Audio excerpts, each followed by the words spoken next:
하나님이 찾으시는 공의로운 재판. 본문 예레미야 5장 1절에서 15절 말씀. 하나님께서는 예레미야를 통해 예루살렘에서 정의를 행하며 진리를 구하는 단 한 사람만이라도 찾으라고 명령하셨습니다. 하나님은 이스라엘 백성의 도덕적 법적 타락을 보시며 재판과 공의가 온전히 무너진 것을 탄식하셨습니다. 마치 소돔에서 의인 10명만 찾으면 그 성을 용서하겠다고 하셨던 것처럼 예루살렘에서도 공의로운 재판관 하나를 찾고 계셨습니다. 하나님의 탄식은 오늘날 우리나라의 사법체계에도 적용될 수 있습니다. 법과 정의의 중심에 있어야 할 사법부가 때로는 불의와 권력의 도구가 되고 약자의 억울함이 외면되는 사례들을 보게 됩니다. 재판은 진리를 밝히고 정의를 세워야 하지만 인간의 이기심과 타락으로 인해 공정함이 흔들리는 것을 우리는 자주 목격합니다. 1. 정의를 외면한 예루살렘의 사법체계. 예레미야 당시 재판관들은 정의를 위해 판결하기보다 부패와 탐욕에 빠져 있었습니다. 5장 28절에서 예레미야는 그들은 살지고 윤택하며 행위가 심히 악하며 고아의 송사를 공정하게 판결하지 아니하며 가난한 자의 송사를 신원하지 아니한다고 말합니다. 사법부의 본질은 약자의 목소리를 듣고 공의를 세우는 것인데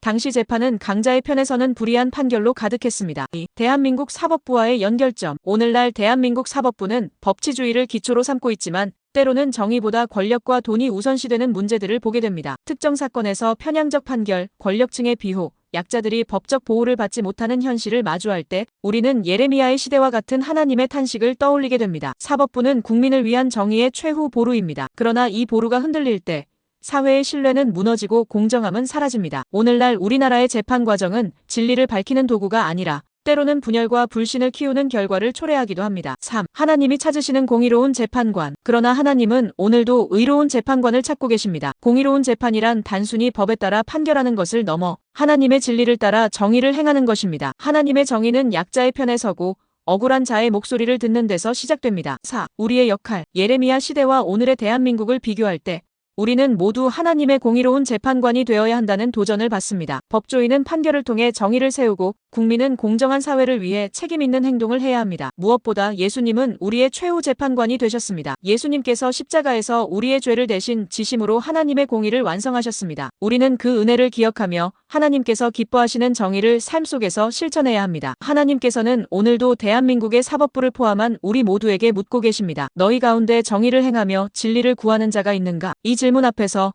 우리 모두는 하나님의 공의를 세우는데 참여해야 합니다. 하나님 앞에서 바른 재판관, 바른 시민으로 서는 저와 여러분이 되기를 간절히 소망합니다. 아멘.